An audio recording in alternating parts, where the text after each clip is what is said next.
Welcome back to the Simple Idea podcast. My name is Makai Green, and today I have Sean Cannell with me.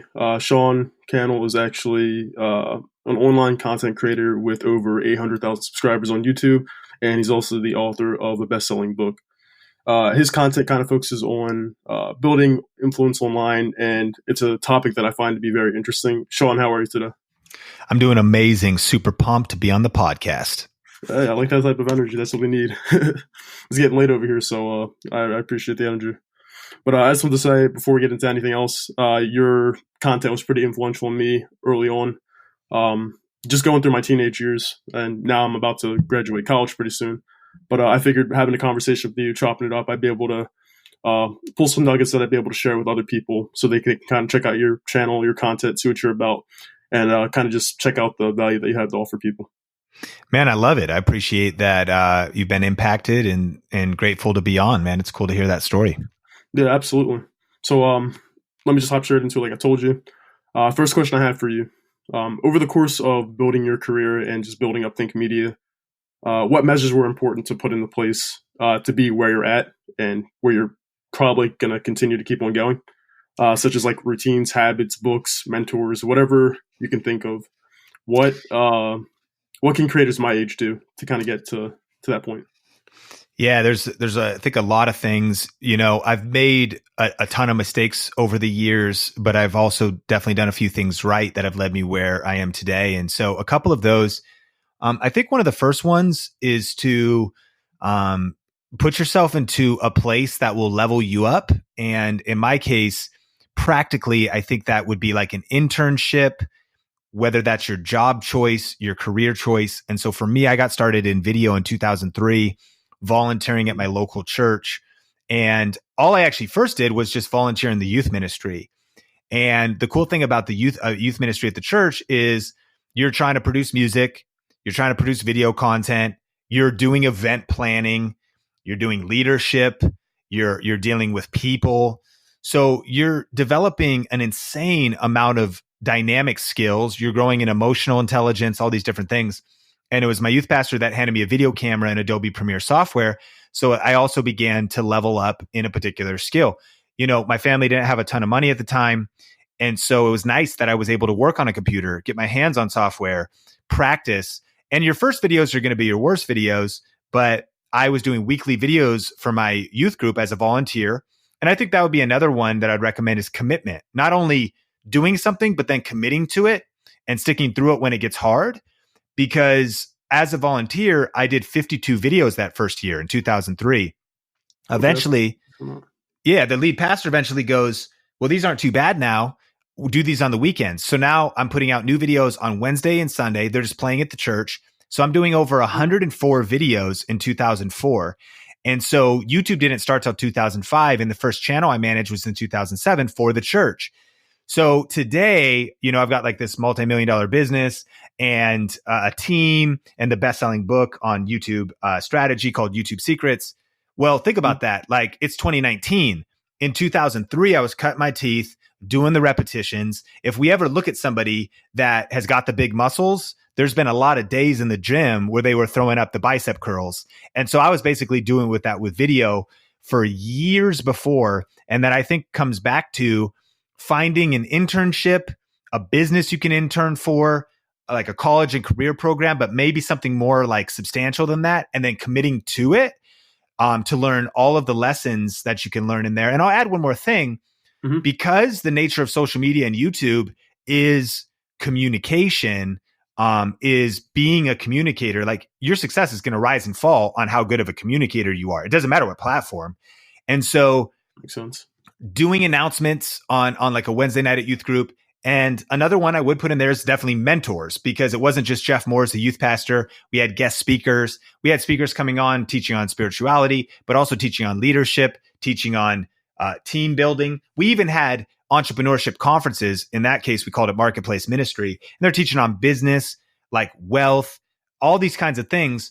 So by putting myself in one internship, I had so many benefits: real experience, mentorship, wisdom, education. I was getting leveled up, and it absolutely shaped who I am today. All right, that's awesome. So that's it's kind of been the trend of what I've been hearing back from other people I've been asking. Uh, and it kind of just sounds like basically wherever you're at, whatever you're interested in, you need to kind of just focus in on that and just kind of build yourself up from that point. Just get all the experience you can, kind of type of thing. I would Yeah, I say. mean, and I would say try to pick out somebody that would honestly, or maybe pick out 50 of the dream companies, businesses, social media influencers, personal brands, authors, speakers, whatever it is you want to do in your life. The fastest way to get there is to go apprentice for somebody that's already there. Yeah. Like, and so this didn't even change for me. My friend Ken Coleman wrote a book called The Proximity Principle, and it's this principle. It's get in proximity to the person that's doing what you want to do. You'll get there faster. So even years later, I eventually moved to Vegas to work at a different church as the director of communications. And I Okay. freelanced on the side, not for a ton of money. I worked for one author speaker, managed his social media. And so a lot of people focus too much on money when they should be focusing on mastery. Because if you master something, you'll be able to make as much money as you want. Focusing just on money is short term. Mastery is a skill that you now possess that you can carry through your whole life.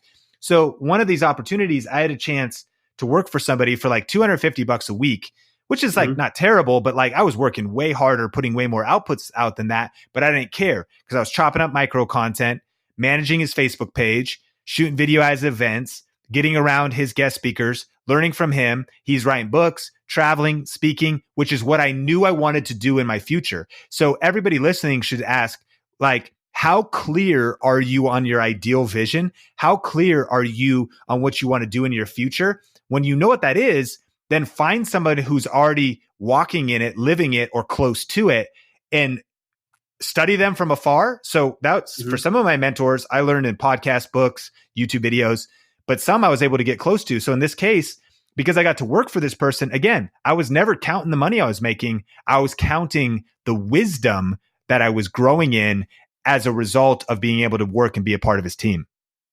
All right, that's really solid advice, actually. I think I'm at a stage where I'm kind of going through that whole proximity principle thing you were just talking about. Not too long ago, I just got done studying abroad in London, and for this podcast, I've been reaching out to just people that I find influential, or people who, I kind of like want to be close to that position, kind of like where they're at. So I managed to get an interview with Ali Abdel. I'm not sure if you've heard of him at all, but he's a creator out in the UK. He's a junior doctor, makes video on tech and kind of like health medicine related content.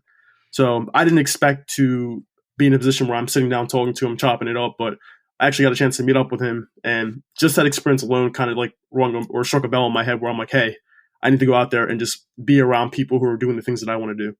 So it's definitely encouraging to hear that because I feel like I'm on a path that's somewhat close to it. You definitely are. And you've got the show, you're interviewing me. I've done interview shows throughout my life. So in 2010, I did one with Think International. We did like 250 videos. Now with Also, video influencers, like over 150. So that is, I mean, there's two ways to get wisdom.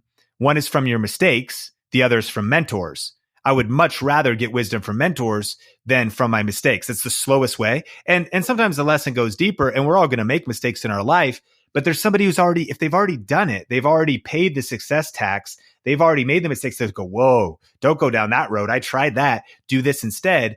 It shortens your learning curve. The goal is to compress decades into days by getting around mentors. And, if I was to also think about habits, I think that there's a couple habits, one, I don't even know if it's really a habit, but mm-hmm. it's an attribute that I think every millennial and Gen Z person needs. And it's this: delayed gratification. Oh, Man, yep. that's the thing, man. In today's, we not only do we want it all, but we want it all now. That's absolutely But correct. when you've got delayed gratification, when you can have a vision for your life and your future that allows you to embrace pain today for the possibility of a great future, prosperity, pleasure tomorrow, like you'll always be better off. Like anyone who's driven by short-term pleasure, short-term emotions, that's a recipe for failure in life. Whereas delayed gratification, Dave Ramsey actually says it like this: live today like no one else, so later in your life, you can live like no one else. My friend Peter Voog says it like this. If you live like a kid in your 20s, no. If you live like an adult in your 20s, you can Mhm. afford to live like a kid the rest of your life. And so probably one of the premier kind of habits was valuing, instead of going out on the weekends, was staying in and reading a book and studying. Or for me, it was actually even more just committing and filling my schedule with volunteering at my church. I mean, again, I wasn't getting paid. I was giving up multiple days a week, but it Mhm. was leveling me up and setting me up for my future. And I actually think most people, here's what people need. If we could just have more of a long-term vision, I think most people would give up. Now, my 20s were great, but I sacrificed a lot. I think a lot of people would want to be in my shoes when they're 35. Mhm. But we don't, we give up what we want most for what we want now. And that's a huge mistake. Delayed gratification. Yeah, you're definitely right with that. We do live in a time where instant gratification, and I think just with social media, all just emerging technology, all these different things, it doesn't help that cause at all. So I think that is a good practice to try to get into, that idea of delayed gratification. No doubt at all, actually. But I have another question for you, and this is like a bit off topic from what that is, somewhat close. But what's your relationship with personal development and self help? And do you pull influence from any specific figures in that field? Yeah, man, I'm huge in personal development. Personal development changed my life. First, I think by just kind of God's grace and serendipity. Because as I said, when I started interning at the church, Mm-hmm. I just was doing what I was told. But I was, rolling with guys that instead of listening to music, they were listening to like teachings on CD. So I began to learn like, wow, I can learn past high school. Like I could turn my car into a university, and I did. So I started to listen to, whether that was spiritual development or personal development. I was buying CDs at the time off of like eBay, Brian Tracy, Tony Robbins, John Maxwell, and leadership. I just was going through like as much as I could, trying to learn and level up. And then it was a little bit later, around 2009, though, when it really hit me. And I think I'd made my first investment. There was a guest speaker, and he had a product, and it cost $150 to just get some personal development information. And for my wife and I at the time, we were like, dang, that's a stretch. Put it on a credit card. And it was like a Millionaire Success Habits thing. And I just listed that thing over and over. And it's crazy because my life began to change. I began to think differently. Fast forward. Personally, I believe the Bible is the greatest success book ever written. Mm-hmm. The book of Proverbs is a book of wisdom. There's 31 chapters, and I read a chapter a day, every day of the month. And I've been doing that for like a decade now, and it's transformed me. So I just continue to learn, level up. But I'm a huge fan of Think and Grow Rich. Read it a couple times. Darren Hardy, The Compound Effect. And then business books as well. I mean, Gary Vaynerchuk's been a huge influence. I read Crush It in 2009. Mm-hmm. And then when Crushing It, I didn't make it in the book, but I made it on the blog because I'm one of the stories of reading Crush It and then being like, oh, dang, I should go crush it. And I did. That's So, awesome. Yeah. like those, Brendan Burchard is a big influence. Expert seek, now when that's Russell Brunson, but Millionaire Messenger, Motivation Manifesto, The Charge. Chalene Johnson has been a big personal development. She especially helped me understand. I kind of lost my health for a while. I was active in high school. Then I just got so into work. That's one warning I would give to people. If I was going to do something different, it would have been to not neglect my health in my late 20s, thinking that my metabolism was going to be, the same forever. And so I started kind of gaining weight, feeling lethargic. And Shalene really snapped me out of that. She's like holds the world record for the most fitness DVDs ever sold. She invented Pio and all these other things. And she's with Beachbody. She said, it's actually fitness development that leads to personal development, which leads to business development. And there are people that are crushing it in fitness and personal development, but Mm-hmm. it's how much more would they if their health was in order? Energy and health is the ultimate competitive advantage in life and as an entrepreneur and as a creator. And so, anyways, those are some of the kind of personal development. I mean, I've always believed in conferences. I go to multiple conferences a year. Now I speak at them. Oh, But awesome. I just bought tickets I'm investing in a couple events this year. And so personal development is a key. And a lot of people miss out on it, and I'm all for Netflix and Hulu. Oh, absolutely. But Yeah. but sometimes you got to shut that stuff down. And a lot of people stop learning once they leave school. And I'm a firm believer that lifelong leaders are lifelong learners. Yeah, absolutely. I agree with you wholeheartedly in everything you just said. And now, especially with how accessible just really a lot of things are, books, podcasts, there's no excuse to not, to continue um, educating yourself on just different things about life in general. I know for You're, me, oh, yeah, go ahead. no, you're right. I was just going to say, in today's world, ignorance is a choice. Yeah, that's what I'm saying. Because Yeah, 100. It's a decision. even with like with kids my age, like I'm still in college, I'm about to graduate, but I kind of see how people around me kind of move throughout the world, and a lot of people don't read as much as they should, or they don't really pay attention to educating themselves outside of just attending classes and whatnot. But yeah, I mean, it is a choice to be ignorant to those things at this point in time. So I agree with you wholeheartedly. But yeah, I do have a quick question, and this is kind of going off of that whole mentor or self help figure that you kind of look up to. If there's like one book that you would be able to recommend someone read throughout their lifetime, what would that one book be? Well, second to the Bible Hmm. would be John Maxwell, and I'm actually not going to go one book. I guess I would say if the one book, it'd be Developing the Leader Within You 2.0. Not everyone listening necessarily views themselves as a leader, Yeah. but you need to, because there's a couple things. The first person you need to learn how to lead is yourself. And if you want to live the greatest possible life personally, it's really hard to lead other people. Like if you can't lead yourself to get motivated every day, if you can't lead yourself to get to the gym, if you can't lead yourself to get up and do the goals that you need to do, that's where leadership starts. So even just growing as a leader, you will grow in every other area. But then on top of that, we're all going to lead our friends. We're going to lead our families. There's a book he wrote called 360-Degree Leader. You don't even have to actually be the key leader. Leadership's not about being a title. It's not about having a title. It's about influence. But the list would be John Maxwell, man. He'd be my guy. I think everyone should look at his work. And then there's a couple. There's the 21 Irrefutable Laws of Leadership, and there's the 17 Laws of Teamwork. And those are, again, two things that we'll all need. We'll need to grow as leaders in whatever job, business, family, church, anything that we do. And then on the flip side, teams. Like if you want to go fast, go alone. If you want to go far, go together. And great things never happen alone. Like it takes a team. And so you need to be able to enroll people. If you ever want to build a significant company, a significant brand, even the Lone Ranger had Tonto.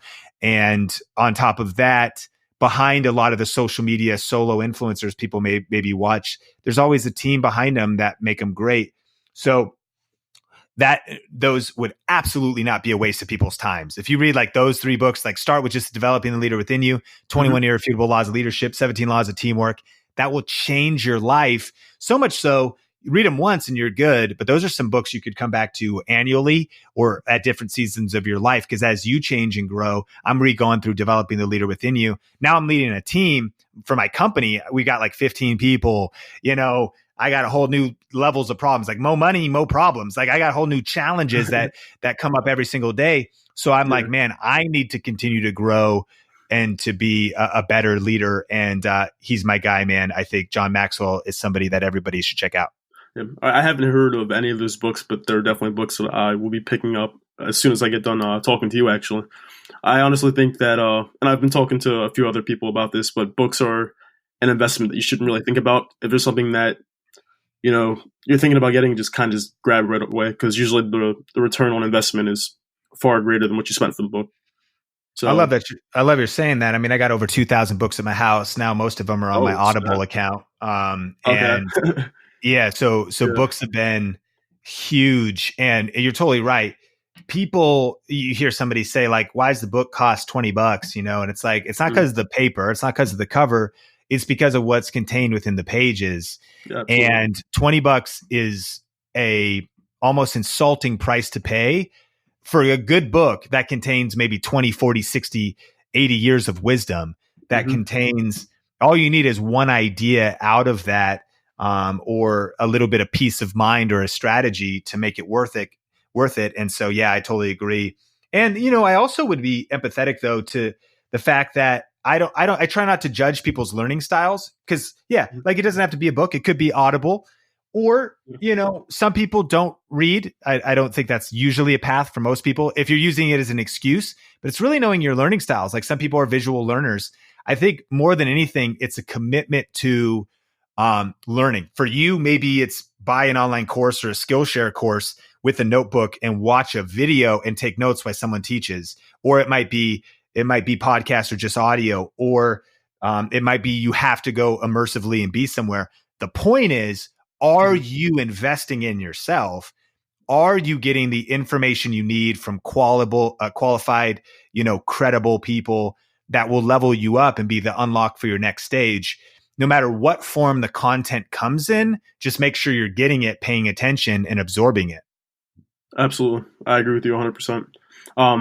Like I said, books might not be for everybody, but you have other mediums out there, whether it's online content or even podcasts. Things are available that we should honestly look to take advantage of. So I feel like that would be a good place to kind of wrap up the episode. Sean, I definitely appreciate you coming on to speak and drop some nuggets here and there. I really appreciate it. Is there anything that you want me to link or any projects you have working on that I can kind of share with my audience? I'd be glad to help out. Yeah, man, I appreciate you having me and grateful for your heart for just wisdom and learning and all this kind of stuff. And I think tubesecretsbook.com, I mean, for anybody that is specifically interested or ever thought about growing a YouTube channel, being like a social media influencer or using YouTube to grow some other kind of business or endeavor, that book it's the number one best-selling book on YouTube strategy right now. It's helped a lot of people. The Kindle's $4.99. Yeah, speaking of books, it's also the Audible out there. So the website's tubesecretsbook.com. And if anybody wants to connect with me, I'm Sean Cannell everywhere on social. That's SeanCannell on all the channels. All right, that sounds great. I'm going to make sure that I link everything that you just mentioned in this episode, books, all the information you just dropped. So it'll be there for those of you who listen or are listening, excuse me. Just check the description. Everything will be there. But Sean, I really do appreciate it. I wish you the best and continued success on your path. And I just appreciate you sitting down and having a conversation with me. Absolutely, man. My pleasure.